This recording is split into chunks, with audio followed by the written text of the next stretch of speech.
Officially सबको पता होता है कि ट्रांसिटिव क्या है, इंट्रांसिटिव क्या है, ठीक है, मोनोट्रांसिटिव क्या है, और ये सारी बातें। लेकिन फिर भी हम कोशिश करेंगे थोड़ा सा उसको और अगर मतलब डिटेल में डिस्कस कर पाए, जिससे कि अंडरस्टैंडिंग और क्लियर हो जाए और मतलब बेटर हो जाए, ठीक है। देखिए,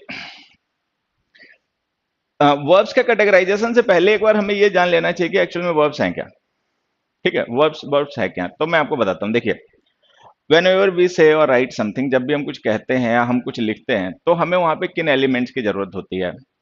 वी नीड समवन और समथिंग, हमें कोई एक थिंग या कोई एक पर्सन चाहिए होता है रेफरेंस के लिए, ठीक है। अब फिर वो जो पर्सन या थिंग है, ठीक है, वो उसकी स्टेट या उसके एक्शन या उसकी पोजीशन या उसकी लोकेशन या उसके बिहेवियर को डिस्क्राइब करने के लिए एक वर्ड और चाहिए होता है, ठीक है। वो जो पर्सन या थिंग होता है वो हमारे सेंटेंस में सब्जेक्ट या ऑब्जेक्ट बन जाता है। जनरली तो सब्जेक्ट ही बनता है, ऑब्जेक्ट तो खैर बात की बात है, ठीक है। फिर वो जो हमने किसी थिंग को या किसी पर्सन को सब्जेक्ट बना के लिख दिया है, अब आप उसके बारे में क्या बताओगे, ठीक है। आप उसकी स्टेट बताओगे, आप उसकी लोकेशन बताओगे, आप उसकी पोजीशन बताओगे, आप उसका अपीयरेंस बताओगे, आप उसका बिहेवियर डिस्क्राइब करोगे, ठीक है। तो इसके लिए आपको वर्ब चाहिए होती है। तो वर्ब्स बेसिकली वो वर्ड्स होते हैं जो किसी इवेंट को या किसी प्रोसेस को रेफर करते हैं, ठीक है। जैसे ये जो आपको बोर्ड पे वर्ड्स दिखाई पड़ रहे होंगे, ऑल दीज आर वर्ब्स, ये सारी वर्ब्स हैं, ठीक है। अब हमें पता है कि जब हम ग्रामर पढ़ते हैं, चाहे हम किसी पर्पज से भी पढ़ते हैं, इंग्लिश को ऐसे ही अंडरस्टैंड करने के लिए पढ़ते हैं, ठीक है, या हम कॉम्पिटेटिव एग्जाम्स के लिए भी पढ़ते हैं। जब हम इंग्लिश पढ़ते हैं या ग्रामर, मतलब एक ही बात है, ठीक है, तो उसमें आपको जितने भी टॉपिक्स होते हैं, अब मुझे नहीं कोई ऐसा टॉपिक याद आएगा, अगर थोड़ा सा कंजंक्शन को किनारे रख दें, तो मुझे नहीं लगता है ऐसा कोई आपका मतलब टॉपिक होगा ग्रामर में जिसमें वर्ब का कोई कंसर्न ना होता हो, ठीक है। All topics are related to verb, whether that is noun, ठीक है, whether that is pronoun, adjective, even determiners, ठीक है। कंजंक्शन डिटर्मिनर्स का कनेक्शन थोड़ा कम होता है, लेकिन फिर भी उनका होता है, ठीक है। प्रेपोजिशंस, एडवर्ब्स, एडवर्ब्स तो वर्ब से डायरेक्टली रिलेटेड ही होते हैं, ठीक है। एडजेक्टिव्स, इवन जो हमारी फंक्शनल ग्रामर है, जैसे टेंस है, कंडीशनल्स हैं, वॉइस है, नरेशन है, ठीक है, ये तो वर्ब की फॉर्म्स ही होती हैं, वो तो टोटल वर्ब ही है। मतलब आप टेंस पढ़ने का मतलब आप वर्ब पढ़ रहे हो, ठीक है। कंडीशनल पढ़ने का मतलब आप एक तरीके से वर्ब को डिफरेंट सिचुएशंस में स्टडी कर रहे हो। और वॉइस और नरेशन तो वर्ब की फॉर्म ही होती है, तो वो तो वर्ब ही है। तो वर्ब जो है वो हमारे लैंग्वेज लर्निंग में मतलब बहुत इंपॉर्टेंट रोल प्ले करता है। आप ये समझ लीजिए कि जो लैंग्वेज में वर्ड्स होते हैं ना, इनमें सबसे ज्यादा वर्ड्स जो है वो नाउन है। नाउन के पीछे लॉजिक ये हो जाता है कि every default word is a noun, हर एक वर्ड ना एक नाउन होता है। उसका जो पार्ट्स ऑफ स्पीच में कैटेगराइजेशन होता है, वर्ब में, एडजेक्टिव में, या प्रेपोजिशन में, कंजंक्शन में, इंटरजेक्शन में, वो बाद में होता है। वो उसका कैटेगराइजेशन होता है on it's use in a sentence, कि किसी सेंटेंस में उस वर्ड का यूज कैसे कर रहे हैं, तब पता चलता है कि इसे एडजेक्टिव कहें, एडवर्ब कहें, ठीक है। लेकिन every word is a default noun, हर एक वर्ड एक नाउन होता है, ठीक है। जब आप उसको यूज करोगे एज अ वर्ब तो वो वर्ब हो जाएगा, otherwise that is a noun, तब तक वो नाउन है। तो नाउन्स को अगर हम छोड़ दें, ठीक है, तो इंग्लिश में नाउन्स के बाद में सबसे ज्यादा जो वर्ड्स हैं वो वर्ब कैटेगरी के हैं, मतलब वर्ब के सबसे ज्यादा यूजर्स हैं, ठीक। खैर, तो इस तरीके के वर्ड्स, इनको मतलब ये मैंने केवल इसलिए लिख दिए जैसे कि आप जान जाओ वर्ब क्या होता है, मुझे पता है आप सभी जानते होगे पहले से, ठीक है। आगे बढ़ते हैं। सबसे पहले देखिए, मैं वर्ब का एक छोटा सा टाइप है, ये हालांकि कोई इतना खास इंपॉर्टेंट होता नहीं है कि अगर हम ग्रेजुएशन वगैरह कर चुके हैं और हम ग्रेजुएट हैं, उस लेवल की स्टडी कर रहे हैं, तो ये मतलब हम इसको जाने अनजाने सीख चुके हैं। मतलब अगर आपको कोई ना भी बताए ये टाइप्स, तो भी जो मैं आपको बताने जा रहा हूँ वो आप पहले से जानते होगे, वो जाने अनजाने आप इतने दिनों तक सीख चुके हो, ठीक है। देखिए, वर्ब्स को हम एक कैटेगराइज करते हैं उनके फॉर्म्स के बेसिस पे, कि जैसे वर्ब होती है, जब हम वर्ब को चेंज करते हैं डिफरेंट फॉर्म्स में, सेकंड फॉर्म में, थर्ड फॉर्म में, ठीक है, तो जो उसका इन्फ्लेक्शन होता है, मतलब जो हम चेंज करने के लिए उसका प्रोसेस यूज करते हैं, उसके बेसिस पर भी हम वर्ब्स को दो टाइप में कैटेगराइज कर देते हैं, एक रेगुलर वर्ब्स, इरेगुलर वर्ब्स, ठीक है। जैसे अगर हम रेगुलर और इरेगुलर का कैटेगराइजेशन देखें, तो यहाँ पे मैंने कुछ वर्ब्स आपको लिख दिए हैं, देखो। मैच रेगुलर है, कैच इरेगुलर है, हीट रेगुलर है, बीट इरेगुलर है, क्राई रेगुलर है, फ्लाई इरेगुलर है, ठीक है। स्किम रेगुलर है, स्विम इरेगुलर है, tie, lie, bake, make, blink, think, heal, feel, tow, know, arrive, drive वगैरह। तो अब ये कैसे पता चला, एक छोटी सी बात रहेगी, ठीक है, कि भाई हमें कैसे पता चला कि ये वर्ब रेगुलर है या ये वर्ब इरेगुलर है, ठीक है। हम इन वर्ब्स को रेगुलर क्यों कह रहे हैं, इन वर्ब्स को इरेगुलर क्यों कह रहे हैं, तो इसके पीछे लॉजिक क्या है कि वर्ब्स को जब हम सेकंड या थर्ड फॉर्म में चेंज करते हैं ना, तो एक टिपिकल पैटर्न होता है कि आप उनके लास्ट में डी आई ईडी ऐड कर देते हो और उसकी सेकंड और थर्ड फॉर्म बन जाती है, ठीक है। अगर कोई वर्ब उसी पैटर्न के हिसाब से सेकंड और थर्ड फॉर्म चेंज करती है तो वो रेगुलर हो गई। अगर कोई वर्ब ऐसी जो उस टिपिकल पैटर्न को नहीं फॉलो करती है, ठीक है, और उसकी फॉर्म्स किसी दूसरे तरीके से चेंज की जाती हैं, तो वो इरेगुलर हो गई। जैसे कि देखिए, मैच वर्ब की सेकंड फॉर्म मैच्ड और थर्ड फॉर्म भी मैच्ड। हीट की second form heated, third form भी हीटेड। क्राई की second form cried, third form भी क्राइड। मतलब वाई और आई जब लास्ट में लिखे होते हैं तो आई वाई हट के आई ईडी हो जाता है, ठीक है। स्किम की स्किम्ड, टाइड, ठीक है, baked, blinked, healed, towed, arrived. तो ये जो वर्ब्स हैं हमने देखा है कि इनकी जब हम सेकंड और थर्ड फॉर्म बनाते हैं तो ED D I D add कर देते हैं और उनकी सेकंड और थर्ड फॉर्म बन जाती है, ठीक है। तो ये होती हैं रेगुलर वर्ब्स। रेगुलर वर्ब्स में क्या होता है कि जो सेकंड और थर्ड फॉर्म होती है वो एक ही होती है, मतलब कॉमन होती है। रेगुलर वर्ब्स में second and third form common होती है, ये ध्यान रखना है, ठीक है। तो जैसे हमने मैच लिखा है ना, ये फर्स्ट सेकंड फॉर्म है तो यही थर्ड फॉर्म भी होगी रेगुलर वर्ब्स में, ठीक है। ये हीटेड जो हमने लिखा है ये सेकंड फॉर्म है तो यही थर्ड फॉर्म भी होगी। तो रेगुलर वर्ब्स में क्या होता है कि हम डी आई डी ऐड करके उनकी सेकंड और थर्ड फॉर्म बना लेते हैं, ठीक है। वो सेकंड थर्ड फॉर्म कॉमन ही होती है। अच्छा, इनके साथ में ऐसा नहीं है। इन वर्ब्स के साथ में देखो क्या है, कैच की सेकंड फॉर्म होती है कॉट। हालांकि थर्ड फॉर्म भी कॉट ही होती है, लेकिन इसमें हम डी कैच नहीं लिखा। बीट की सेकंड फॉर्म बीट और थर्ड फॉर्म बीटन होती है, ठीक है। फ्लाई फ्लू फ्लोन होता है, फ्लाई फ्लू फ्लोन होता है, ठीक है। स्विम स्वैम सम होता है। लाइड लाइड लाई ले लेन होता है। देखिए मैं एक चीज आपको और बता देता हूँ, ये जो लाई हमने लिखी ना वर्ब, ये जब पोजीशन शो करने के लिए हम इसका यूज करते हैं तो इसकी सेकंड और थर्ड फॉर्म होती है ले लेन, लाई ले लेन। लेकिन लाई का मतलब झूठ बोलना भी होता है। तो जो झूठ बोलने वाला लाई होता है ना, उसकी सेकंड और थर्ड फॉर्म लाइड होती है, ठीक है, ये ध्यान रखेंगे। मेक की सेकंड और थर्ड फॉर्म मेड होती है। थिंक की थॉट होती है। फील की फेल्ट होती है। नो की न्यू नोन होती है। ड्राइव ड्रॉप डिवन होती है।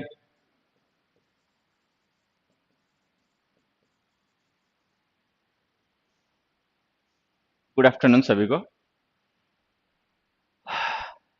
देखो, जिन बच्चों ने असेक फर्स्ट के लिए अपने टास्क हमें भेज दिए ना, चैन से बैठ जाओ, बार बार परेशान मत करो एक ही बात को लेकर। मेरा अपने एक तरीका है लोगों को चूज करने का, और मैं उस पर बिल्कुल सही तरीके से आगे बढ़ रहा हूँ, ठीक है। और जिन लोगों ने टास्क अपने कंप्लीट करके भेज दिए वो चुपचाप बैठे, मैं सैटरडे तक उन सबको कांटेक्ट करूंगा, ठीक है। हाँ, बार बार एक ही चीज को मत पूछा करो, ठीक है। वो मेरी अपनी चॉइस है, वो मेरा अपना विजन है, मेरी अपनी ड्रीम है। मैं किसी के प्रेशर में उसको आगे कंटिन्यू नहीं करूंगा, मुझे जो अच्छा लगे उस तरीके से करूंगा, ठीक है। आप अभी ये पढ़ा रहा हूं तो इसको सीखो, उसके लिए मैं एक क्लास रख लूंगा, उसमें मेरे से डिस्कशन जो करना हो कर लेना। अभी ये सुन लो, समझे।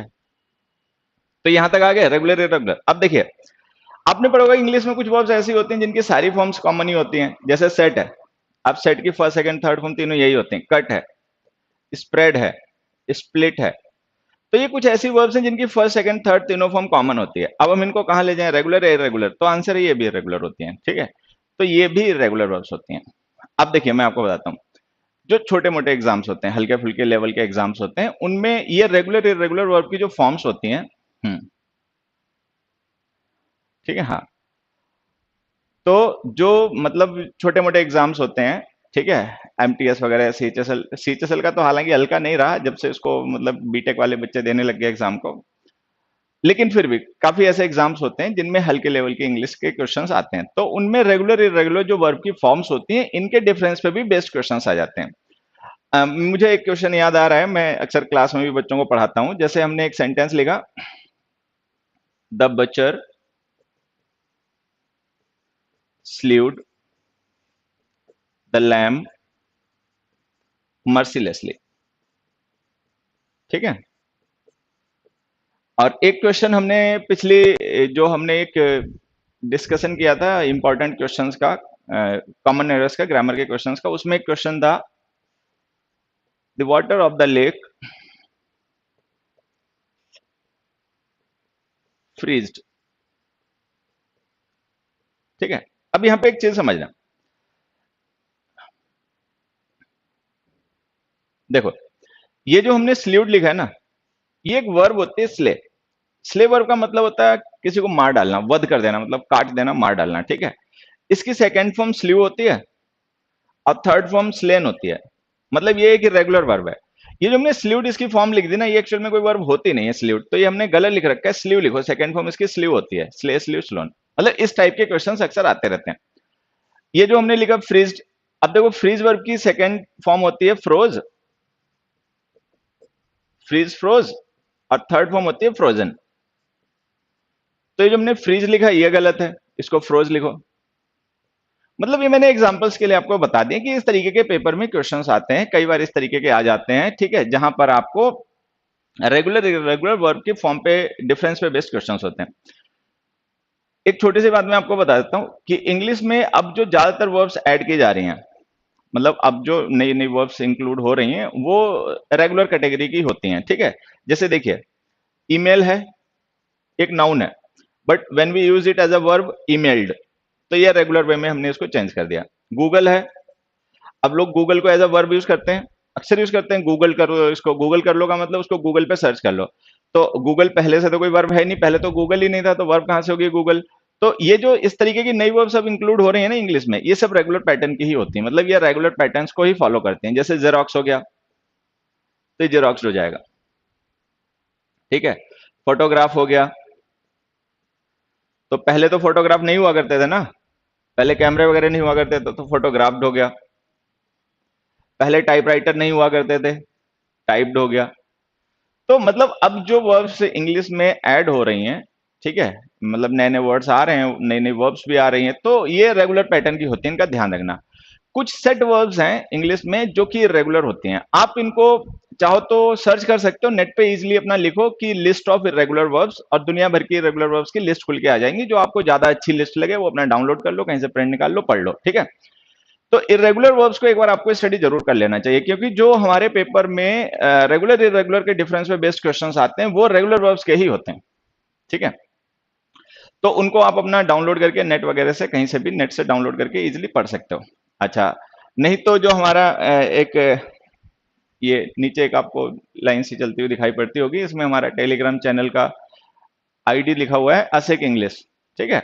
तो इस पे भी हम मतलब मैं प्रॉमिस नहीं कर रहा, लेकिन वीकेंड तक अपडेट करवा दूंगा। मतलब अगर आप उसमें पहले से ही ज्वाइन हो, उस चैनल को ज्वाइन कर रखा है, तो आपको मिल जाएगा वीकेंड तक, नहीं तो उस पर भी मैं करवा दूंगा। और नहीं तो ऐसी कोई जरूरत नहीं है कि केवल आप एक लिस्ट को ज्वाइन करने के मतलब पाने के लिए हमारे उस चैनल को ज्वाइन कर लो, उसको आप नेटवेट से कहीं से भी अपना डाउनलोड कर सकते हो, ठीक है। तो एक तो ये रेगुलर इरेगुलर वर्ब्स हो गई, मुझे लगता है अगली बार आप ये ध्यान रखेंगे रेगुलर इरेगुलर में क्या डिफरेंस होता है, ठीक है। आ जाते हैं, आगे बढ़ते हैं। बहुत कैटेगराइजेशन है वर्ब्स के, बहुत ज्यादा। आज हम जितने डिस्कस कर पाएंगे मैक्सिमम उतने कर लेंगे, ठीक है, लेकिन बहुत है। मुझे लग रहा है कि अभी टाइप को डिस्कस करने में एक दो क्लास और लगेंगी। फिर आगे बढ़ते हैं, उससे आगे आते हैं रेगुलर इरेगुलर से। तो वर्ब्स को कैटेगराइज करने का ना एक लैंग्वेज में और तरीका है कि हम वर्ब्स को कैटेगराइज करते हैं ट्रांसिटिव इंट्रांसिटिव में, ठीक है, कि कुछ वर्ब्स ट्रांसिटिव, कुछ वर्ब्स इंट्रांसिटिव। हालांकि अगर आप कंपटीशन की तैयारी कर रहे हो या जिस लेवल तक हम लैंग्वेज पढ़ते हैं उस लेवल तक ट्रांसिटिव इंट्रांसिटिव का मतलब हमें पता होना बहुत जरूरी है, ठीक है। मैं इनको थोड़ा सा भी डिटेल में भी समझा दूंगा, लेकिन पहले बेसिक आइडिया समझ लेते हैं ट्रांसिटिव इंट्रांसिटिव का मतलब क्या है, ठीक है। ज्यादातर बच्चे जानते होंगे, लेकिन फिर भी अगर एक दो मान लो कोई ऐसा है जो नहीं जानते हैं तो मैं उनको बता देता हूँ। देखो, ट्रांसिटिव वर्ब्स और इंट्रांसिटिव वर्ब्स, ये तो खैर एग्जांपल लिखे हुए हैं इनके, ठीक है। ट्रांसिटिव और इंट्रांसिटिव वर्ब्स जो होती हैं इनको हम कैटेगराइज करते हैं इस बात पे कि वर्ब के बाद में ऑब्जेक्ट लिखा या नहीं लिखा, ठीक। जैसे मैंने एक सेंटेंस लिखा, दे हेल्प्ड द मैन, ठीक है। दूसरा मैंने लिखा, द मैन स्क्रीम्ड लाउडली, ठीक है। तो देखिए, जैसे जब हम कोई एक्शन परफॉर्म करते हैं तो उस एक्शन का ना किसी न किसी पे इफेक्ट जाता है। मतलब जब हम कोई एक्शन परफॉर्म करते हैं तो वो कई बार हम एक्शन किसी दूसरे पर्सन या किसी दूसरे थिंग के ऊपर मतलब कॉज करते हैं या उसको इम्पोज करते हैं। तो वो जो दूसरा थिंग या दूसरा पर्सन होता है जिसके ऊपर उस एक्शन को परफॉर्म किया जा रहा होता है, वो उस एक्शन से अफेक्टेड होता है, मतलब वो उसके इफेक्ट को बियर करता है, उसी को हम ऑब्जेक्ट कहते हैं। आसान तरीका पहचानने का इंग्लिश में ऑब्जेक्ट्स को होता है व्हाट या हुम का रिप्लाई। वर्ब के बाद में लिखे गए वर्ड्स जो व्हाट या हुम को रिप्लाई करते हैं ना, वो ऑब्जेक्ट होते हैं। तो जैसे हमने लिखा दे हेल्प्ड हुम, अब भाई अगर किसी को हेल्प किया है तो कोई ना कोई तो हेल्प हुआ भी होगा, ठीक है। तो हुम डिड द हेल्प, तो हुम का रिप्लाई गया the man, the man object हो गया, वर्ब ट्रांसिटिव हो गई, ठीक है।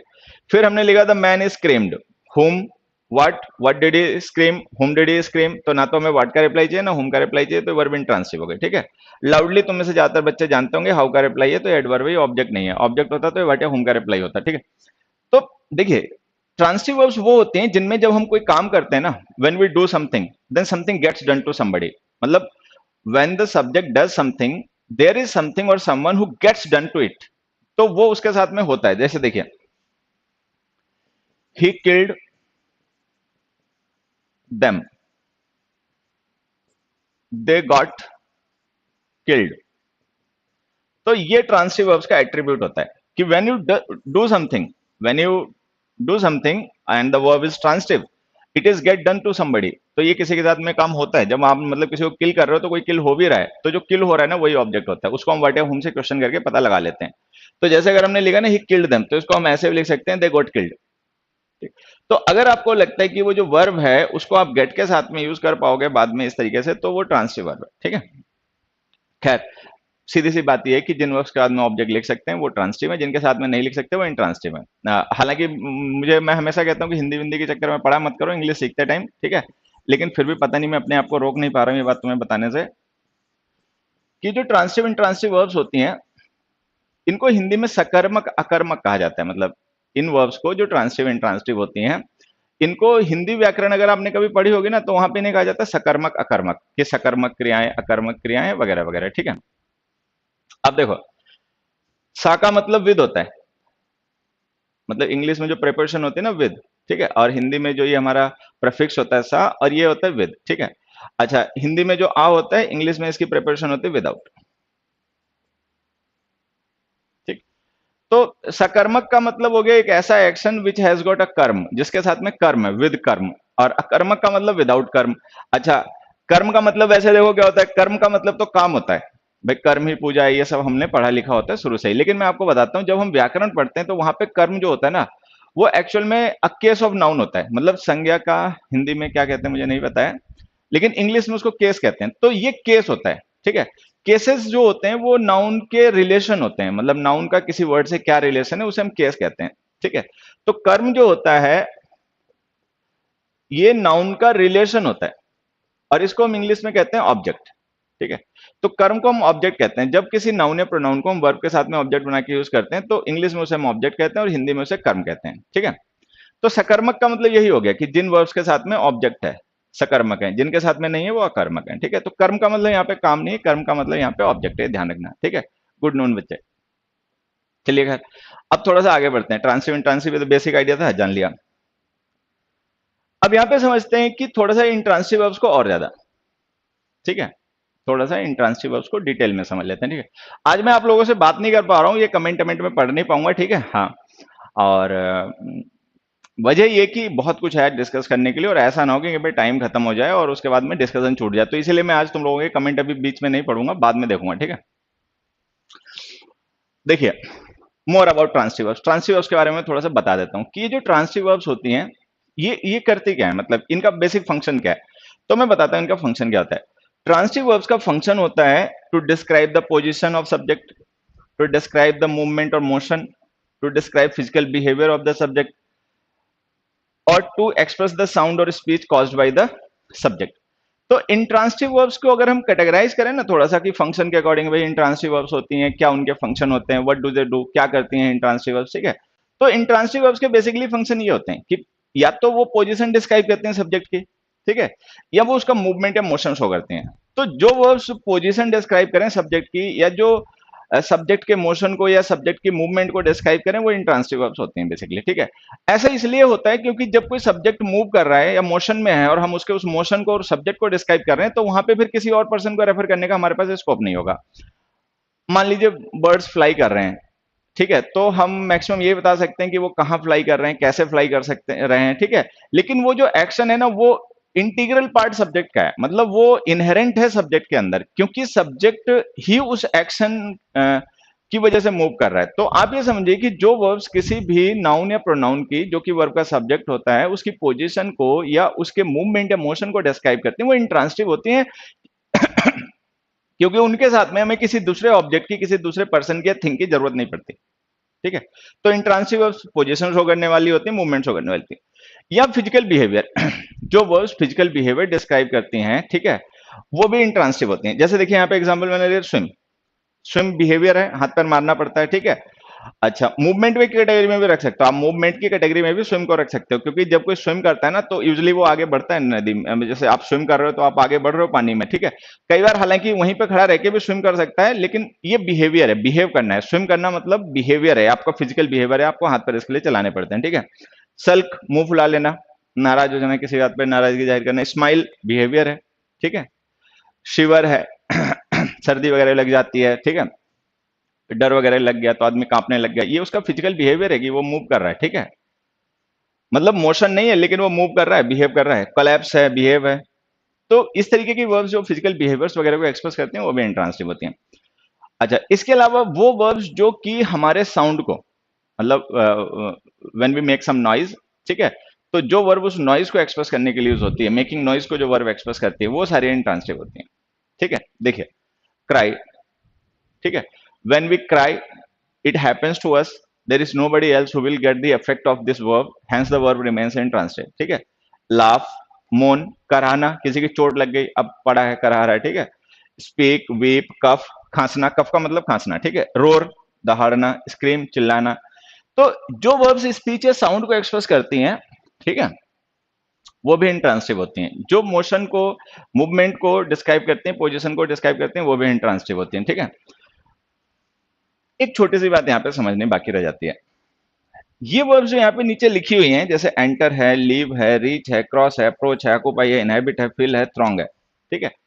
अगर इन वर्ब्स को तुम ध्यान से देखोगे तो इनमें होगा क्या, ये जो वर्ब्स हैं यहां से लेकर यहां तक की, ये ईटीसी नहीं आएगा इसमें, देखो ईटीसी भी मैंने लिख दिया, ठीक है। ये यहां से लेकर यहां तक और ये यहां से लेकर यहां तक, ठीक है। ये वर्ब्स जो हैं ये मूवमेंट की और मोशन की वर्ब है,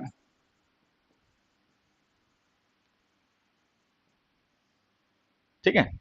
ये जो वर्ब्स हैं ये पोजीशन की वर्ब्स हैं, ऐसे ही है ना। देखो, ऑक्युपाई, इनहैबिट, फिल, थ्रॉन्ग, ये पोजीशन शो करती हैं सब्जेक्ट की, ठीक है। Enter, leave, reach, cross, approach, ये मोशन की वर्ब है। क्रॉस करना मतलब उधर उसको क्रॉस कर देना, उसके पार चले जाना। अप्रोच का मतलब किसी चीज तक जाना। लीव का मतलब छोड़ जाना, ठीक है। रीच का मतलब पहुंचना, एंटर का मतलब अंदर जाना, ठीक है। तो ये जो वर्ब्स हमने यहाँ पे लिखी हैं, ध्यान से देखो, ये भी मूवमेंट और पोजीशन की वर्ब्स हैं, ठीक है। But these are not transitive, these are not intransitive, sorry, these are transitive verbs, लेकिन ये वर्ब्स इंट्रांसिटिव हैं। अब यहाँ पे हमें ये समझना है, ठीक है। देखिए, मैं आपको एक चीज बताऊं, जैसे जब हम भाषा सीखते हैं ना, कोई भी लैंग्वेज सीखते हैं, कोई भी सब्जेक्ट सीखते हैं, लैंग्वेज तो खैर मैं पढ़ाता हूं इसलिए मैं बार बार लैंग्वेज की बात कर लेता हूं। आप नॉन लैंग्वेज सब्जेक्ट भी मान लो पढ़ोगे, आप ज्योग्राफी पढ़ोगे, हिस्ट्री पढ़ोगे, पॉलिटी पढ़ोगे, साइंस पढ़ोगे, फिजिक्स पढ़ोगे, आप केमिस्ट्री पढ़ोगे, बायोकेमिस्ट्री पढ़ोगे, ठीक है, एस्ट्रल फिजिक्स पढ़ोगे, आप क्वांटम फिजिक्स पढ़ोगे, आप जो पढ़ोगे, तो हर एक के लेवल होते हैं, लेवल के हिसाब से हमें उसको डील करना पड़ता है, ठीक है। अब देखो, जैसे ये हमने सेंटेंस लिखा, he entered into the room, ठीक है। हमने लिखा he entered into the room, ठीक है। दूसरा हमने लिखा they reached to their home या हाउस, जो भी। तो यहां पे देखो, हमने रीच वर्ब लिखी, यहां पे एंटर वर्ब लिखी, ठीक है। अरे यार,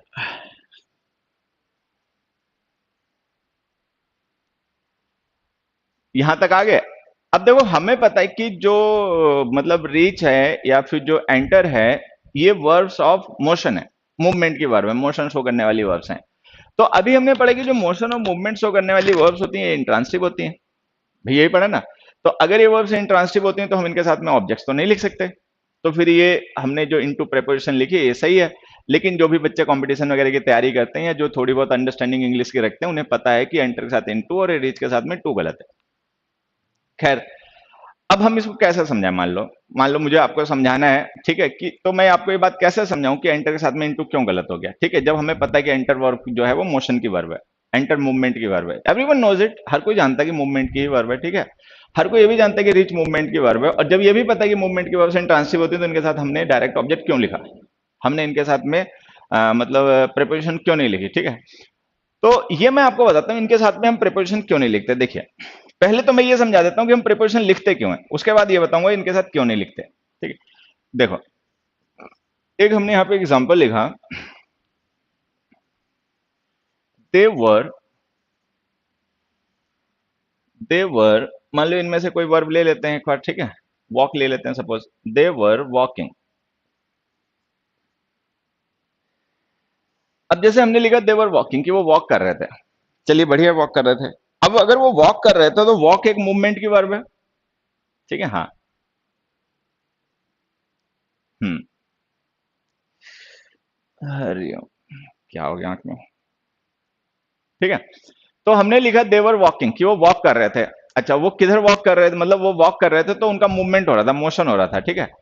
अब जो मूवमेंट था या मोशन था वो किस टाइप का था, ठीक है, ये बताने के लिए हमें प्रेपोजिशन लिखनी पड़ती है। मान लो मैंने यहां पे एक एग्जांपल लिख दिया, द पार्क, ठीक है। तो ये जो पार्क है और वॉकिंग है, वॉकिंग मूवमेंट जो है वो इस पार्क के रिलेशन में किस टाइप का है ये बताने के लिए हमें यहाँ पे एक एडवर्ब फ्रेज लिखनी पड़ेगी। अब ये पार्क नाउन है तो हम यहाँ पे प्रीपोजिशन लिख देंगे तो एडवर्ब फ्रेज बन जाएगी, जिससे हमें टाइप ऑफ मूवमेंट पता चल जाएगा, ठीक है, कि मूवमेंट किस टाइप का था। अब मेरी बात नहीं समझ पा रहे हो तो देखो मैं ऐसा समझा देता हूँ। सपोज ये एक पार्क है, ठीक है, ये एक पार्क है, ठीक, और कोई पर्सन मूव कर रहा है, तो वो जो मूवमेंट का टाइप है वो पार्क के रेस्पेक्ट में कैसा है ये बताने के लिए हमें वहां पे प्रिपरेशन लिखनी पड़ेगी। जैसे मान लो कोई पर्सन है पार्क के अंदर वॉक कर रहा है, तो हमने इन लिख दिया, ठीक है। या पार्क के आसपास में कहीं पे वॉक कर रहा है तो हमने नियर लिख दिया। या पार्क के चारों तरफ सर्कल में मूव कर रहा है तो हमने राउंड लिख दिया, ठीक है। या वो कहीं से वॉक करता हुआ आया और पार्क को क्रॉस करके चला गया तो हमने अक्रॉस लिख दिया, ठीक है। या कहीं से वॉक करता हुआ पार्क को ही पहुंच गया, वहां जाके रुक गया तो हमने टू लिख दिया, ठीक है। या वो पहले से ही पार्क में था, वहां से वॉक करता हुआ कहीं और चला गया तो हमने फ्रॉम लिख दिया, ठीक है। या वॉक करता हुआ पार्क की तरफ गया लेकिन फाइनली हमें नहीं पता कि कहां पहुंचा तो हमने टूवर्ड्स लिख दिया।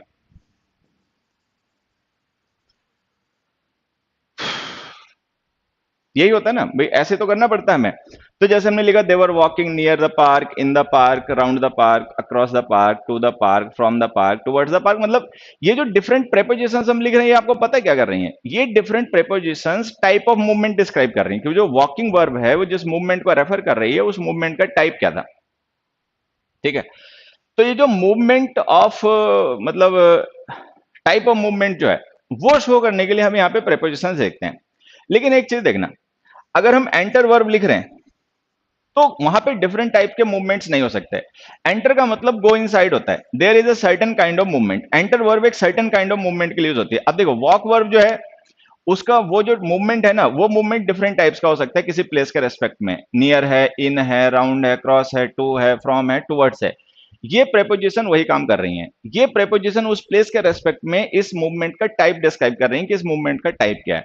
लेकिन हमें पता है कि जैसे एंटर है, लीव है, रीच है, क्रॉस है, अप्रोच है, ठीक है, ये वर्ब्स एक डेफिनिट टाइप के मूवमेंट को ही रेफर करती हैं। क्योंकि इनका जो टाइप ऑफ मूवमेंट होता है वो ऑलरेडी डेफिनिट होता है और वो पहले से इन वर्ब्स में इनहेरेंट होता है, तो हमें इनके साथ में प्रेपोजिशन नहीं लिखनी पड़ती, हम डायरेक्ट उस प्लेस को लिख देते हैं जिसके रेस्पेक्ट में मूवमेंट हो रहा है, ठीक है।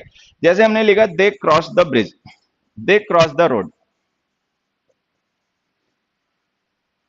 तो अगर हम दे क्रॉस द रोड लिख रहे हैं तो इससे बिल्कुल क्लियर है कि इन लोगों ने या तो रोड को इस तरीके से मूव किया है या इस तरीके से किया है, इसके अलावा कोई दूसरा ऑप्शन तो हो नहीं सकता। Then why you need to use a preposition, ये सही हो गया। तो मतलब ये समझ लेना ये कुछ ऐसी वर्ब्स हैं जो कि वर्ब्स ऑफ मोशन होती हैं, ठीक है, वर्ब्स ऑफ मूवमेंट होती हैं, लेकिन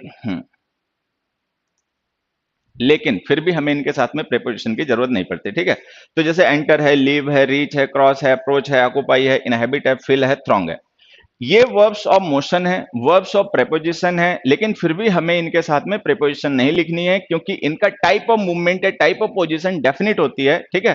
तो चूंकि इनकी पोजीशन डेफिनिट होती है और वो इन वर्ब्स के मीनिंग में इनहेरेंट होती है तो हमें उसके लिए अलग से प्रेपोजिशन नहीं लिखनी पड़ती, हम डायरेक्ट इनके साथ में ऑब्जेक्ट लिख देते हैं, ठीक है। देखो होता क्या, अगर हम एंटर वर्ब यूज कर रहे हैं तो इसका मतलब ये टाइप ऑफ मूवमेंट ऐसा है, इसके अलावा तो एंटर किसी और सिचुएशन में यूज नहीं होता। अगर हम रीच लिख रहे हैं तो इसका मतलब ये मूवमेंट का टाइप ऐसा है, ठीक है। अगर हम लीव लिख रहे हैं तो ये मूवमेंट का टाइप ऐसा है, ठीक है। अगर हम क्रॉस लिख रहे हैं तो ये मूवमेंट का टाइप ऐसा है, ठीक है।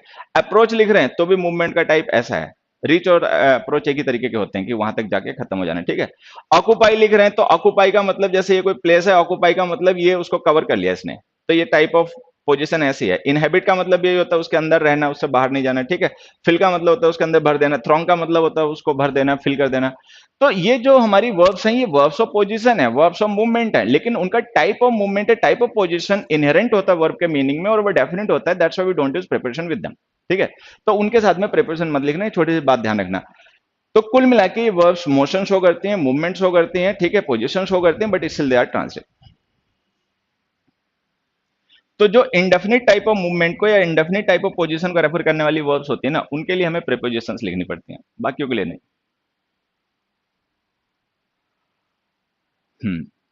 नेक्स्ट पे जाओ। अब आ जाते हैं ट्रांसिटिव वर्ब्स, क्योंकि भैया ट्रांसिटिव, अभी हमने इन ट्रांसिटिव वर्ब्स को डिस्कस किया था, ध्यान देना, ठीक है। अब हम थोड़ा सा इन ट्रांसिटिव वर्ब्स के बारे में दो चार बातें एक्स्ट्रा जान लेते हैं। इतना तो हमें पता है कि भाई वर्ब के साथ में अगर ऑब्जेक्ट लिखा है या लिखा जा सकता है तो वो ट्रांसिटिव है, ठीक है। थोड़ा सा कुछ और भी जान लेते हैं। जो देखिए, ये जो ट्रांसिटिव वर्ब्स होते हैं, अगर हम इनके फंक्शन की बात करें कि what kind of function do they express, कि किस तरीके के फंक्शन को हमारे ट्रांसिटिव वर्ब्स एक्सप्रेस करती हैं, तो ये जो वर्ब्स होती हैं जिन्हें हम ट्रांसिटिव वर्ब्स कहते हैं, ये फंक्शन ऑफ ट्रांसफरिंग एक्सप्रेस करती हैं। ट्रांसफर का मतलब होता है किसी चीज को या तो कहीं भेजना या कहीं से ले आना, मतलब ट्रांसफर करना, होना नहीं अपने आप नहीं, ये मूवमेंट या मोशन नहीं है, यहाँ पे एक डूअर है जो उसको कॉज करेगा एक्शन को, ठीक है। तो जब हम किसी चीज को ट्रांसफर करते हैं, चाहे मैं ट्रांसफर कर रहा हूं किसी दूसरे की तरफ किसी चीज को, या कोई दूसरा पर्सन मेरी तरफ किसी चीज को ट्रांसफर कर रहा है, तो वो जो वर्ब उस ट्रांसफर के मोशन को या ट्रांसफर की मूवमेंट को या ट्रांसफर के इवेंट को रेफर करेगी, वो ट्रांसटिव होगी, ठीक। जैसे गिव है, लैंड है, लैंड का मतलब भी देना ही होता है, उधार देना किसी को पैसा वगैरह, ठीक है। ओ का मतलब भी यही होता है, मतलब किसी के मतलब कर्जदार होना, आई ओ इट टू यू, ठीक है। सेंड का मतलब ये होता है भेजना, रिसीव का मतलब सेंड का मतलब ऐसे हो गया, रिसीव का मतलब ऐसे हो गया। डिस्पैच कर देना, डिस्पैच का मतलब भी सेंड करना होता है। थ्रो का मतलब भी वही होता है। पुट करना, किसी चीज को कहीं पे रख देना, तो मतलब आप किसी चीज को कैरी करके लिख रहे हो, उसको आपने कहीं पे ट्रांसफर कर दिया, किसी दूसरी जगह रख दिया, ठीक है। पुश और पुल का मतलब भी वही होता है, पुश का मतलब ये हो गया, पुल का मतलब ये हो गया। तो ऐसी वर्ब्स जो कि रिसीविंग को या सेंडिंग को एक्सप्रेस करती हैं, मतलब ट्रांसफर को एक्सप्रेस करती हैं, वो ट्रांसटिव होती हैं, ठीक है, ये ध्यान रखना है। उसके बाद में फिर जो वर्ब्स कॉजिंग और मेकिंग को एक्सप्रेस करती हैं, और वो भी ट्रांसिटिव होती हैं। जैसे हमने किल कर दिया किसी को, then we cause someone dead, हमने किसी को किल करने का मतलब क्या होता है, यू कॉज समवन डेड, ठीक है। तो ये ट्रांसिटिव वर्ब हो गई। अभी मैंने जो एक बात बताई थी ना तुम्हें छोटी सी, वो यहाँ पे देखो अप्लाई करेगी। जैसे मैंने क्या लिखा था, दे किल्ड हिम,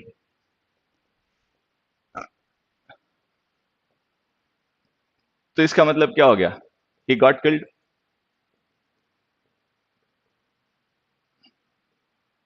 तो इसको हम कह रहे हैं रिलेशन ऑफ कॉजिंग, ठीक है। कवर कर देना हो गया, कॉज करना मतलब किसी को कवर कर लेना, ठीक है, ये भी कॉज करना हो गया, ठीक है। हेल्प करना, ठीक है। ड्राइव, ड्राइव मान लो गाड़ी खड़ी है, आप उसको ड्राइव कर रहे हो, अपने आप तो होगी नहीं वो, तो आप उसको कॉज कर रहे हो कि वो ड्राइव करे, तो ये ड्राइव ट्रांसिटिव वर्ब हो गई। जिसे आप कॉज कर रहे हो वही ऑब्जेक्ट बन जाता है, ठीक है। जिसको आप कवर कर रहे हो, जिसको आपने कॉज किया कवर होना, वही आपका ऑब्जेक्ट बन गया। जिस चीज को आपने ड्राइव किया वही आपका ऑब्जेक्ट बन गया, ठीक है। अब देखो फ्लाई वर्ब जो होती है ना, जैसे बर्ड्स फ्लाई, बर्ड्स अपने आप फ्लाई करते हैं, तो ये वर्ब इंट्रांसिटिव है, because no one does it, कोई भी उन्हें कॉज नहीं करता कि वो फ्लाई करें, they do it on their on, वो अपने आप ऐसा करते हैं। But pilots fly aeroplanes, aeroplanes तो अपने आप फ्लाई नहीं कर सकते ना, तो पायलट्स वहां पे डूअर होते हैं जो उन्हें कॉज करते हैं, जो भी उन्हें मतलब जो भी प्रोसेस वगैरह करनी होती है, जिस तरीके से इंजन चालू करते हैं, मुझे तो नहीं पता उसके बारे में, लेकिन वो ऐसा क्या करते हैं कि जिससे एरोप्लेन फ्लाई करने लग जाता है, कि वो कॉज कर देते हैं कुछ ऐसा कि एरोप्लेन फ्लाई करने लग जाता है, तो ये ट्रांसिटिव वर्ब हो गई। तो यहाँ पे जो फ्लाई वर्ब है ना, it is expressing the relation of causing, कि pilot cause aeroplanes to fly, ठीक है। But here no one is doer, यहाँ पे कोई कॉज नहीं कर रहा, तो वर्ब इंट्रांसिटिव हो गई। तो जो कॉजिंग और मेकिंग की वर्ब्स होती हैं, जैसे देखो बिल्ड करना है, मेक है डिजाइन करना, किसी चीज को डिजाइन करना मतलब बनाना, you are making something. Prepare, allow, allow का मतलब किसी को कॉज करना कि वो जा सकता है, ठीक है। तो जो वर्ब कॉजिंग को या मेकिंग को एक्सप्रेस करती हैं वो ट्रांसिटिव होती है। मतलब ट्रांसिटिव वर्ब्स के ये मैं तुम्हें सब टाइप से एक तरीके से समझा रहा हूं, ठीक है। उसके बाद बार में जो वर्ब्स प्रोनाउंसमेंट होती हैं, जैसे व्हेन वी प्रोनाउंस समथिंग, हमने कुछ पुकारा, हमने कुछ बोला, तो जो वर्ड्स स्पोकन होते हैं, वर्ड्स स्पोकन, उनके लिए जो वर्ब्स यूज की जाती हैं, जिन वर्ब्स के थ्रू हम ये एक्सप्रेस करते हैं कि क्या कहा गया, क्या बोला गया, ठीक है, वो ट्रांसटिव होती हैं। अच्छा, जो रिपोर्टिंग वर्ब्स होती हैं, जैसे आप लोग नरेशन पढ़ते हैं ना, तो जो नरेशन में रिपोर्टिंग वर्ब्स होती हैं वो भी ट्रांसटिव होती हैं। उनके पीछे तो सीधा सा लॉजिक ये होता है कि जब आप कोई डायरेक्ट नरेशन का सेंटेंस लिखते हो, तो जो डायरेक्ट नरेशन का सेंटेंस में आपकी रिपोर्टिंग वर्ब होती है और रिपोर्टेड स्पीच होती है, तो जो रिपोर्टेड स्पीच होती है ना, दैट इज एन ऑब्जेक्ट। वो एक ऑब्जेक्ट होता है जो बोला गया होता है, कहा गया होता है। देखो मैं एग्जांपल से समझा देता हूं। जैसे मैंने लिखा ही sad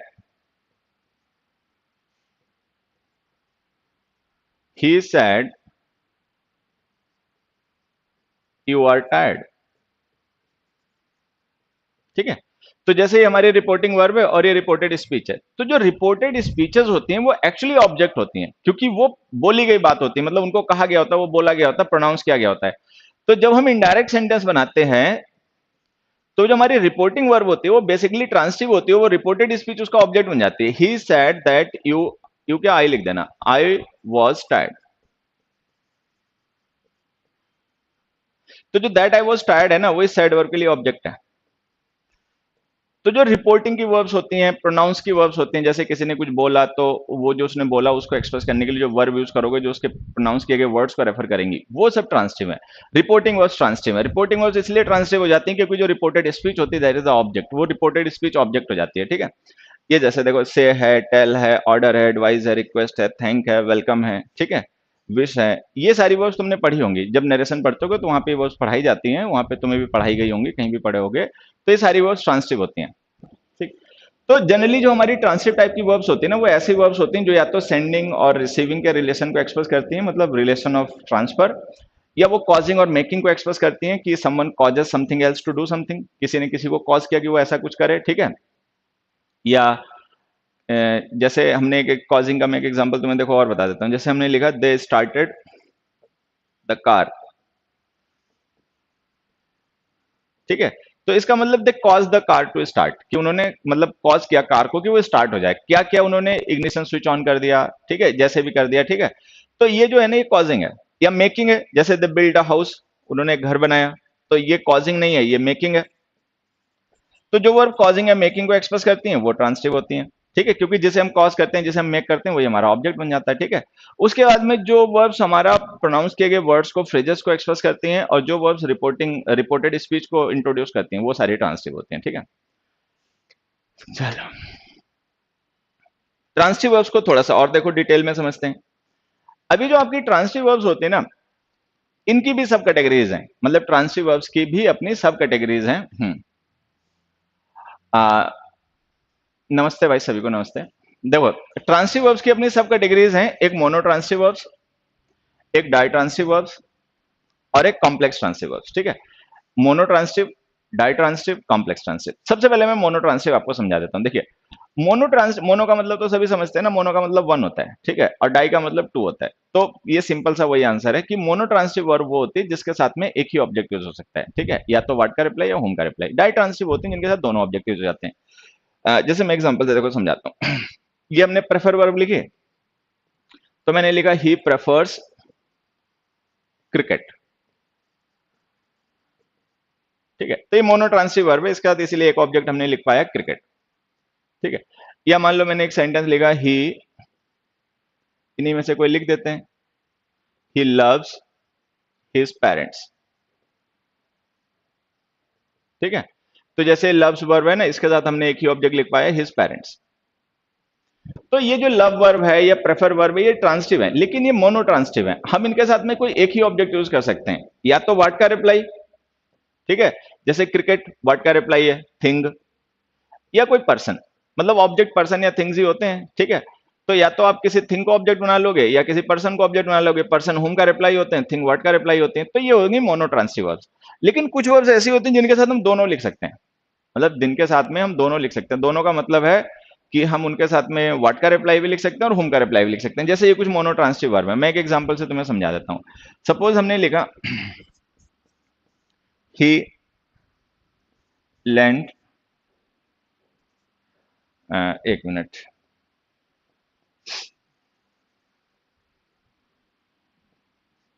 he lent Mohan a few dollars. ठीक है। अब जैसे हमने लिखा he lent Mohan a few dollars, कि उसने मोहन को कुछ डॉलर्स उधार दे दिए। अब देखो यहां पे समझना, जैसे हमने लिखा he lent what, what did he lent, तो व्हाट का रिप्लाई आ गया अ फ्यू डॉलर्स। अच्छा, अब अगर उसने उधार दिए, कोई चीज ट्रांसफर की है, तो उसको किसी ने रिसीव भी किया होगा, then whom did he lent a few dollars, तो हुम का रिप्लाई आ गया मोहन। तो हम देख रहे हैं जो लेंट हमारी वर्ब है ना, ये डायट्रांसिटिव वर्ब है, क्योंकि इसके साथ हम दोनों ऑब्जेक्ट लिख रहे हैं। इसके साथ हम व्हाट का रिप्लाई भी लिख रहे हैं और हुम का रिप्लाई भी लिख रहे हैं। तो कुछ वर्ब्स ऐसे होते हैं जिनके साथ आप केवल कोई एक ऑब्जेक्ट लिख सकते हो, या तो व्हाट का या हुम का। ठीक है। अच्छा, कुछ वर्ब्स ऐसे होते हैं जिनके साथ आप दोनों लिख सकते हो, आप व्हाट का रिप्लाई भी लिख सकते हो, आप हुम का रिप्लाई भी लिख सकते हो। तो जो वर्ब्स ऐसी होती हैं जिनके साथ आप व्हाट और हुम दोनों के रिप्लाई लिख सकते हो, ठीक है, वो होते हैं डायट्रांसिटिव। ठीक है। अच्छा, जब हम किसी वर्ब के साथ में दोनों ऑब्जेक्ट लिख देते हैं, व्हाट का रिप्लाई भी लिख देते हैं, हुम का रिप्लाई भी लिख देते हैं, तो उनमें से जो व्हाट का रिप्लाई होता है उसे हम कहते हैं डायरेक्ट ऑब्जेक्ट। जो थिंग्स होती है ना, जो व्हाट का रिप्लाई होती है, उन्हें हम कहते हैं डायरेक्ट ऑब्जेक्ट। ठीक है। अच्छा, जो हुम का रिप्लाई होता है पर्सन, उसे हम कहते हैं इनडायरेक्ट ऑब्जेक्ट। तो जैसा कि हमने पढ़ा कि व्हाट और हुम का रिप्लाई जो होता है वो ऑब्जेक्ट होता है। ठीक है। इनमें से जो व्हाट का रिप्लाई होता है वो डायरेक्ट ऑब्जेक्ट होता है, हुम का रिप्लाई इनडायरेक्ट होता है। तो ध्यान रखना है कि अगर हम किसी वर्ब के साथ में, ठीक है, हाँ, अगर हम किसी वर्ब के साथ में दोनों ऑब्जेक्ट लिख दें, व्हाट का रिप्लाई भी और हुम का रिप्लाई भी, तो जो व्हाट का रिप्लाई होगा वो डायरेक्ट ऑब्जेक्ट कहा जाएगा, वो कोई थिंग होगी, ध्यान रखना। ठीक है। और जो हुम का रिप्लाई होगा वो इनडायरेक्ट कहा जाएगा। तो हुम के रिप्लाई को हम इनडायरेक्ट ऑब्जेक्ट कहेंगे, व्हाट के रिप्लाई को हम डायरेक्ट ऑब्जेक्ट कहेंगे, जब हम किसी वर्ब के साथ में दोनों लिख देंगे तो। अच्छा, इसके बारे में एक छोटी सी बात आप और समझना। एक्चुअल में वर्ब का रियल ऑब्जेक्ट डायरेक्ट ऑब्जेक्ट होता है, ये हमेशा ध्यान देना। ठीक है।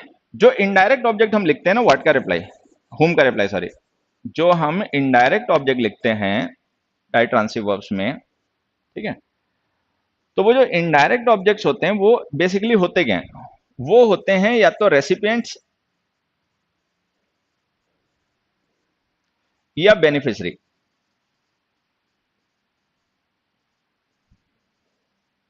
मतलब वो या तो रेसिपिएंट्स होते हैं या बेनिफिशियरी होते हैं। मतलब जो हमारा डायरेक्ट ऑब्जेक्ट होता है या तो उससे उन्हें प्रॉफिट होता है, मतलब उन्हें बेनिफिट होता है, तो इनडायरेक्ट ऑब्जेक्ट या तो डायरेक्ट ऑब्जेक्ट के बेनिफिशियरी होते हैं, या वो उसके रेसिपिएंट्स होते हैं। रेसिपिएंट्स का मतलब उन्होंने उसको रिसीव किया होता है। ठीक है। ये बात मैं तुम्हें एग्जांपल से समझाता हूं। देखो, जैसे मैंने एक सेंटेंस यहां पे लिखा, they sold Mohan that car. ठीक है। एक सेंटेंस हमने ये लिखा, और एक मान लो कहीं और लिख देता हूं, यहां पे लिख देता हूं। ठीक है। और एक सेंटेंस में और लिख देता हूं यहां पर, they got Mohan a car. ठीक। अब देखो, यहां पे जो मोहन हमने लिखा और यहां पे हमने मोहन लिखा, ये इनडायरेक्ट ऑब्जेक्ट है, हुम का रिप्लाई। ठीक है। अच्छा, दैट कार है वो और ए कार है वो डायरेक्ट ऑब्जेक्ट है। अब अगर हम देखें तो यहाँ पे जो मोहन है और उसका कार का रिलेशन क्या है, तो जैसे हम जब कोई चीज सेल करते हैं या खरीदते हैं, तो एक तरीके से ट्रांसफर होता है। जब आप किसी चीज को बेचते हो तो आप उसको अपने से दूर भेज रहे होते हो। ठीक है। जब आप किसी चीज को खरीदते हो तो एक्चुअल में आपको रिसीव कर रहे होते हो। तो जो सेलिंग है या परचेजिंग है, that is a kind of transferring, वो एक तरीके से ट्रांसफरिंग है, मतलब रिसीविंग या सेंडिंग है। जो सेल करता है वो सेंड करता होता है। ठीक है। जो सेल कर रहा है वो सेंड कर रहा है, और जो मतलब परचेज कर रहा है वो रिसीव कर रहा है। ठीक है, ऐसा होता है। तो अगर इन्होंने सेल किया तो इसका मतलब इन्होंने सेंड किया कार को। अगर इन्होंने कार को सेंड किया तो कोई तो दूसरा उसको रिसीव भी करेगा, तो मोहन ने रिसीव किया, तो ये मोहन रेसिपिएंट है। ठीक है। ये जो मोहन हमने यहाँ पे लिखा ना इनडायरेक्ट ऑब्जेक्ट, हमारा रेसिपिएंट है। अच्छा, दे गॉट अ कार, मान लो दे का मतलब उसके पेरेंट्स, कि मान लो उसके पेरेंट्स ने उसके लिए कार दिला दी, तो उन्होंने कार को मतलब ट्रांसफर नहीं किया। ठीक है। उन्होंने उसके लिए कार परचेज कर ली, खरीद ली, जिससे कि एक उस कार को वो अपना चलाए और यूज करे। तो उसने कार, वो कार का रेसिपिएंट नहीं है, लेकिन अब कार का बेनिफिट उसे मिलेगा। तो ये जो मोहन है ना, ये बेनिफिशियरी है जिसको इसका बेनिफिट मिलेगा। ठीक है। और ये बेनिफिशियरी नहीं था, ये रेसिपिएंट था। अब होता क्या है कि अगर हम इनडायरेक्ट ऑब्जेक्ट को डायरेक्ट ऑब्जेक्ट से जनरली पहले लिखते हैं, कुछ कंडीशन में बाद में लिखना जाता है, वो मैं धीरे धीरे आपको समझा दूंगा। लेकिन अगर हम चाहें तो इन सेंटेंस को ऐसे भी लिख सकते हैं, they got a car for Mohan, ठीक है, और they sold the car to Mohan. तो ये जो हमारा इनडायरेक्ट ऑब्जेक्ट होता है ना, ये मैंने कहा था कि रेसिपिएंट होता है या बेनिफिशियरी होता है। अब देखो, रेसिपिएंट्स की इंग्लिश में प्रीपोजिशन होती है टू, बेनिफिशियरी की प्रीपोजिशन होती है फॉर। तो ये जो हमारे इनडायरेक्ट ऑब्जेक्ट्स होते हैं वो बेसिकली या तो रेसिपिएंट्स होते हैं या बेनिफिशियरीज होते हैं। तो अगर वो रेसिपिएंट होते हैं तो हम उनको टू प्रीपोजिशन के साथ में लिख सकते हैं जरूरत पड़ने पे, ठीक है। और अगर वो हमारे बेनिफिशियरी होते हैं तो हम उनको फॉर प्रीपोजिशन के साथ लिख सकते हैं। तो कुल मिला के अगर किसी वर्ब के साथ में डायरेक्ट इनडायरेक्ट दोनों ही ऑब्जेक्ट लिखे हों, तो जो इनडायरेक्ट ऑब्जेक्ट होता है हम उसको डायरेक्ट ऑब्जेक्ट से पहले लिखकर यूज करते हैं, बेसिकली जनरली ऐसे ही करते हैं, ठीक है। अगर हम उस इनडायरेक्ट ऑब्जेक्ट को पहले ना लिखें, डायरेक्ट ऑब्जेक्ट को पहले लिख दें, तो फिर हमें इनडायरेक्ट ऑब्जेक्ट के साथ में प्रीपोजिशन टू या फॉर लिखनी पड़ती है। अच्छा, टू और फॉर ही क्यों लिखनी पड़ती है? उसका आंसर यही है कि जो इनडायरेक्ट ऑब्जेक्ट हमारा होता है वो या तो रेसिपिएंट होता है या बेनिफिशियरी होता है। रेसिपिएंट की प्रीपोजिशन टू होती है, बेनिफिशियरीज की प्रीपोजिशन फॉर होती है। तो हम उनमें से ही किसी एक का उनके साथ में यूज कर लेते हैं, ठीक है। खैर, तो इतनी देर में हमने क्या सीखा कि जो डाइट्रांसिटिव वर्ब्स होते हैं उनके साथ में जो दो ऑब्जेक्ट लिखे जाते हैं उनमें से जो पर्सन होता है वो इनडायरेक्ट ऑब्जेक्ट होता है और जो थिंग होती है वो डायरेक्ट ऑब्जेक्ट होती है, ठीक है। जो पर्सन इनडायरेक्ट ऑब्जेक्ट जिसे हम कहते हैं वो एक्चुअल में एक रेसिपिएंट या बेनिफिशियरी होता है। अगर हम उसको चाहें तो टू या फॉर प्रीपोजिशन के साथ में भी लिख सकते हैं। अब मैं इसको थोड़ा सा आपको और समझाता हूं। मान लो हमने एक सेंटेंस लिखा, ही wrote a letter to for them. He wrote a letter to for them. तो यहाँ पे एक चीज समझना, अब हमने क्या किया, हमें ये डिसाइड करना है कि कौन सी प्रिपरेशन यहाँ पे यूज करें, हम टू यूज करें या फॉर यूज करें। तो आंसर है कि कोई भी लिख दो, टू लिख दो या फॉर लिख दो, दोनों ही सही है, ठीक है। लेकिन अगर दोनों सही है तो मतलब डिफरेंस क्या होगा, तो मैं डिफरेंस समझाता हूँ, ध्यान से समझना इनमें डिफरेंस क्या होगा। अगर हम लिखेंगे he wrote a letter to them, तो इसका मतलब जाएगा उसने एक लेटर उनके लिए लिखा, मतलब वो मतलब रेसिपिएंट है, कि लेटर इसलिए लिखा गया कि वो देम को रिसीव हो, ठीक है। तो जो देम है वो रेसिपिएंट है। अच्छा, अगर हम फॉर लिख देंगे तो इसका मतलब ये नहीं होगा, ठीक है। अच्छा, लेटर कोई ऐसी चीज भी नहीं जिससे आपको कोई बेनिफिट हो जाएगा। मान लो कार आपको किसी ने दे दी, तो आप कार से कहीं आ सकते हो, जा सकते हो, अपना टाइम बचा सकते हो, आपको थोड़ी सी आराम हो जाएगी, तो उसके बेनिफिट्स हैं। लेटर मान लो आपको कोई दे गया, ये रख लो अपने पास, तो उससे आपको क्या बेनिफिट है? ना उससे आपको कोई खाने को खाना मिलेगा, ना उससे कोई एनर्जी मिलेगी, ना उससे कोई राहत मिलेगी, ना उससे कोई आपको कंफर्ट या लग्जरी मिलेगी, ठीक है। तो यहाँ पे जो फॉर हम लिख रहे हैं ना, ये एक्चुअल में बेनिफिशियरी वाली प्रीपोजिशन वाला फॉर नहीं है, ठीक है। इस फॉर का मतलब है इन प्लेस ऑफ। तो अगर हम लिख रहे हैं ना he wrote a letter for them, तो इसका मतलब उसने उनके लिए एक लेटर लिखा। मान लो ये जो देम है, इन्हें लेटर लिखना नहीं आता, इलिटरेट है, इन्हें लेटर लिखना ही नहीं आता, तो अभी किसी ने किसी से लिखवाएंगे, तो किसने लिखा इनके लिए लेटर? तो ही ने लिख दिया। तो अगर हम लिख देंगे he wrote a letter for them और he wrote a letter to them, तो दोनों सही है, बट मीनिंग समझ लेना, टू लिखेंगे तो वो रेसिपिएंट है, फॉर लिखेंगे तो वो बेनिफिशियरी नहीं है। अब बेनिफिशियरी क्यों नहीं है? क्योंकि वो इतना हमें कॉमन सेंस है, ठीक है। क्योंकि इतना हमें कॉमन सेंस है कि आप मतलब कार से बेनिफिट ले सकते हो, लेटर से बेनिफिट नहीं लिया जा सकता, ठीक है। तो यहाँ पे जो हम फॉर लिख रहे हैं ना, ये फॉर का मतलब है इन प्लेस ऑफ वाला। तो he wrote a letter for them का मतलब हो गया उसने उनके लिए एक लेटर लिख दिया, मतलब उन्हें लिखना आता नहीं होगा लेटर, तो इसने उनके लिए लिख दिया। तो खैर, टू लिखो या फॉर लिखो, दोनों ही सही है। अब मैं एक एग्जांपल और लिख देता हूं, जरा इसका बताना। ही रोट एन ऐसे टू और फॉर देम। अब जैसे हमने लिखा ही रोट एन ऐसे टू देम या फॉर देम, तो अब अगर तुम्हें थोड़ी सी बात समझ में आ रही होगी तो जान गए होगे अब केवल फॉर सही है, टू गलत है,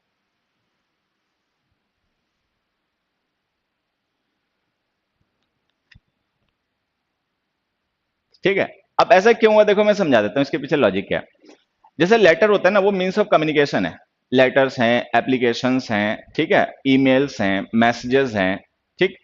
ये मीन्स ऑफ कम्युनिकेशन है, मतलब हम कम्युनिकेट करते हैं कि हमारा एक थॉट है, हमारा आइडिया है, हम किसी दूसरे को भेज रहे हैं कि भाई आप इसको रिसीव करो, ठीक है। तो उसमें जो सेकंड पर्सन होता है वो हमारा रेसिपेंट हो जाता है, बट ऐसे is not a means of communication, ये मीन्स ऑफ कम्युनिकेशन नहीं है। मतलब हम ऐसे लिखकर किसी को कोई इन्फॉर्मेशन शेयर नहीं करते। मान लो हम अपने फ्रेंड को या किसी मेंबर ऑफ फैमिली को हमें कोई इन्फॉर्मेशन देनी है, तो उसके लिए जो हम लिखेंगे वो मीन्स ऑफ कम्युनिकेशन लेटर कहा जाएगा, मैसेज कहा जाएगा, ठीक है, ईमेल कहा जाएगा, ऐसे नहीं कहा जाएगा, ठीक है। तो ऐसे मीन्स ऑफ कम्युनिकेशन नहीं है, वो डिस्क्रिप्शन के लिए यूज होता है। तो यहाँ पे ये टू आपका गलत हो गया, फॉर सही हो गया। डन। तो ये बातें डाई ट्रांसिव मोनो ट्रांसिव को रिलेटेड जो मैंने समझाई है, इनको थोड़ा सा अपना ध्यान रखना है, ठीक है। कि कुछ वर्ब्स ऐसी होते हैं जिनके साथ में केवल एक ही ऑब्जेक्ट आ सकता है, व्हाट का रिप्लाई या होम का रिप्लाई, और कुछ ऐसी होती हैं जिनके साथ में दोनों का रिप्लाई आ सकता है, ठीक है, व्हाट का भी और होम का भी। तो ऐसी वर्ब्स को हम डाई ट्रांसिव कहते हैं। उनमें से जो व्हाट का रिप्लाई होता है वो ऑब्जेक्ट हो, वो मतलब डायरेक्ट ऑब्जेक्ट होता है, कोई थिंग होती है। जो होम का रिप्लाई होता है कोई पर्सन होता है, वो इनडायरेक्ट ऑब्जेक्ट होता है, ठीक है। एक सिचुएशन और है, अभी देखो बच गई। अब एक टाइप ऑफ वर्ब्स को हम कहते हैं complex transitive, complex transitive verbs, ठीक है। It is about N R, ठीक है। मैं बस इसको ऐसे समझा देता हूँ, इसको मैं नेक्स्ट क्लास में ही मतलब डिस्कस करूंगा डिटेल में। कॉम्प्लेक्स ट्रांसिटिव वर्ब्स क्या होते हैं, देखो मैं आपको इंट्रो दे देता हूँ केवल, बाकी बातें बाद में देख लेंगे। जैसे हमने एक सेंटेंस लिखा, ही सेंट मोहन द गिफ्ट, ठीक है। दूसरा हमने लिखा, ही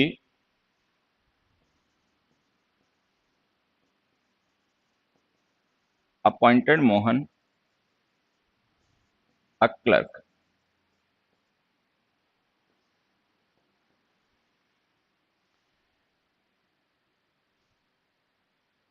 ठीक है। अब यहाँ पे देखो समझना, यहाँ पे जो हमने मोहन लिखा ये पर्सन है, द गिफ्ट लिखा ये ऑब्जेक्ट है मतलब थिंग है। मोहन पर्सन है, क्लर्क भी पर्सन है, मतलब एक रोल है, मतलब क्लर्क जो है वो एक जॉब टाइटल है, एक रोल है, ठीक है। अब इसमें जो मोहन है ये हो गया हमारा direct object, sorry indirect object, home का रिप्लाई। और द गिफ्ट हो गया डायरेक्ट ऑब्जेक्ट, व्हाट का रिप्लाई। तो ये दोनों ऑब्जेक्ट हो गए। लेकिन इसमें देखें तो जो मोहन है ना ये ऑब्जेक्ट है, लेकिन जो क्लर्क है ना वो ऑब्जेक्ट नहीं है। ऑब्जेक्ट इसलिए नहीं मुझे कहेंगे क्योंकि वो कोई और पर्सन नहीं है, मतलब मोहन के अलावा कोई दूसरा पर्सन क्लर्क नहीं है। वो जो क्लर्क है वो मोहन की अपनी रैंक कह लो या उसकी जॉब प्रोफाइल कह लो या उसकी पोस्ट कह लो, वो मतलब उसका डिस्क्रिप्शन है। तो ये जो हम क्लर्क लिख रहे हैं ना ये मोहन के अलावा किसी और पर्सन को रेफर नहीं कर रहा है, ये मोहन का अपना डिस्क्रिप्शन है, तो हम इसे कहेंगे ऑब्जेक्ट कॉम्प्लीमेंट। तो ये ऑब्जेक्ट नहीं है, ये ऑब्जेक्ट कॉम्प्लीमेंट है। तो अब हम इस वर्ब को मोनोट्रांसिटिव या मतलब डाई ट्रांसिटिव ना कह के अब हम इसे कहेंगे कॉम्प्लेक्स ट्रांसिटिव। तो कॉम्प्लेक्स ट्रांसिटिव हम कह रहे हैं उन वर्ब्स को, ठीक है। इनके लिए इंग्लिश में एक और भी टर्म यूज होती है, फैक्टेटिव वर्ब्स, ठीक है। अगर तुमने कभी पढ़ा हो, कभी पढ़ोगे बुक्स वगैरह में लिखा मिल जाएगा फैक्टेटिव वर्ब्स, ठीक है। इनके बारे में भी हमें काफी डिटेल में डिस्कस करना है, लेकिन मैं बस इंट्रो दे रहा हूं यहाँ पे, समझ लेना। तो ही अपॉइंटेड मोहन अ क्लर्क, तो जो अ क्लर्क हमने लिखा ना that is not somebody else but Mohan, वो मोहन के अलावा कोई और पर्सन नहीं, वो मोहन की ही अपनी रिकॉग्निशन है। तो वो जो अ क्लर्क हमने लिखा ना वो ऑब्जेक्ट कॉम्प्लीमेंट है, ठीक है। तो जब हम किसी वर्ब के ऑब्जेक्ट के साथ में ऑब्जेक्ट कॉम्प्लीमेंट लिखते हैं, कॉम्प्लीमेंट एडजेक्टिव या नाउन होते हैं, ध्यान रखना, ठीक है। तो जब हम किसी वर्ब के साथ में ऑब्जेक्ट कॉम्प्लीमेंट लिखते हैं तो वर्ब होते हैं कॉम्प्लेक्स ट्रांसिटिव, ठीक है। अच्छा, जब हम किसी वर्ब के साथ में दो ऑब्जेक्ट लिखते हैं, व्हाट और होम के रिप्लाई, जो कि दोनों अलग अलग होते हैं, जैसे मोहन और गिफ्ट दोनों अलग अलग ऑब्जेक्ट्स हैं, तो ये होते हैं डाई ट्रांसिटिव, ठीक है। तो ये मोनोट्रांसिटिव, ये मतलब आपकी कॉम्प्लेक्स ट्रांसिटिव है, वो डाई ट्रांसिटिव है। इनमें एक डिफरेंस मैं आपको छोटा सा और समझा देता हूं कि जो वर्ब्स हमारी डाई ट्रांसिटिव होती हैं हम उनके दो पैसे बना सकते हैं। जैसे मोहन और गिफ्ट, ये हमारे दो ऑब्जेक्ट हैं, तो हम इसके दो पैसे बना सकते हैं। एक में मोहन को सब्जेक्ट बना लो, Mohan was sent a gift by him, एक ये बन गया, ठीक है। और एक ये बन जाएगा, the gift was sent to Mohan by him. तो ये जो डाई ट्रांसिटिव वर्ब्स होते हैं ना इनके दो पैसे बन जाते हैं, क्योंकि उनके साथ दो ऑब्जेक्ट होते हैं, तो हर एक ऑब्जेक्ट को एक एक बार सब्जेक्ट बना के दो पैसे बना लो। अच्छा, कॉम्प्लेक्स ट्रांसिटिव में ये हो नहीं पाता। कॉम्प्लेक्स ट्रांसिटिव में इसलिए नहीं हो पाता क्योंकि मोहन और क्लर्क ना ये दोनों अलग अलग ऑब्जेक्ट नहीं है, ऑब्जेक्ट तो बस मोहन ही है, क्लर्क तो मोहन का कॉम्प्लीमेंट है। तो जब अगर हम इसका पैसे बनाएंगे ना तो जो मोहन हमारा ऑब्जेक्ट है बस उसी के साथ में हम पैसे बना सकते हैं, क्लर्क के साथ में पैसे नहीं बनेगा। तो इसका ये पैसे बनेगा, Mohan was appointed a clerk, ठीक है, बाय हिम। तो इसका बस यही पैसिव बन सकता है, ठीक है। इसका वो दूसरा पैसिव आप नहीं बना पाओगे, a clerk was appointed Mohan by him, ऐसा कुछ नहीं बन पाएगा, ठीक है। तो जो कॉम्प्लेक्स ट्रांसिटिव वर्ब्स होती हैं इनमें जो हम ऑब्जेक्ट के बाद में कोई नाउन फ्रेज या एडजेक्टिव लिखते हैं वो एक्चुअल में ऑब्जेक्ट का कॉम्प्लीमेंट होता है, वो उसका डिस्क्रिप्शन होता है, ठीक है। और इसी वजह से हम कॉम्प्लीमेंट को सब्जेक्ट बना के वर्ब को पैसिव नहीं कर सकते। लेकिन जो डाई ट्रांसिटिव वर्ब्स होते हैं उनके बाद में जो हम दो नाउन लिखते हैं वो एक्चुअल में दोनों नाउन या दोनों प्रोनाउन ही अलग अलग ऑब्जेक्ट्स होते हैं, उनमें से हम किसी भी एक को सब्जेक्ट बना के वर्ब को पैसिव कर सकते हैं। ठीक है, चलिए, तो यहां तक ये मैं अब देखिए कॉम्प्लेक्स ट्रांसिटिव एक्चुअल में अभी हमें काफी डिटेल में डिस्कस करना है। मुझे पता नहीं था कितना टाइम लग जाएगा डिस्कस करने में, जबकि मैंने आज तुम लोगों के साथ इधर उधर की कोई बात भी नहीं की है। ठीक है, लेकिन चलो कोई नहीं, मैं दैट डे आफ्टर टुमारो की कल या परसों एक क्लास लगा दूंगा और फिर हम डिटेल में, अभी बहुत टाइप बचे हुए हैं, बहुत से टाइप बचे हुए हैं वर्ब्स के, हम उन्हें डिस्कस करेंगे। मतलब यहीं से हम स्टार्ट करेंगे नेक्स्ट क्लास को कॉम्प्लेक्स ट्रांसिटिव वर्ब्स के साथ में, अगली क्लास स्टार्ट करेंगे और इससे पहले वाला सब डिस्कस हो गया। ठीक है, अब अब असल में 5 o'clock से ना मेरा लाइव बैच होता है, मतलब एप्लीकेशन पे मेरी क्लास होती है, तो 5 बजे से मुझे क्लास लेनी है, तो आधा घंटा अपना बैठ के चाय वगैरह पी लेता हूँ। तुम लोग भी 1 घंटा तो हो ही गया, 1 घंटे की क्लास तो काफी हो जाती है, इतने रिवीजन प्रैक्टिस कर पाओगे?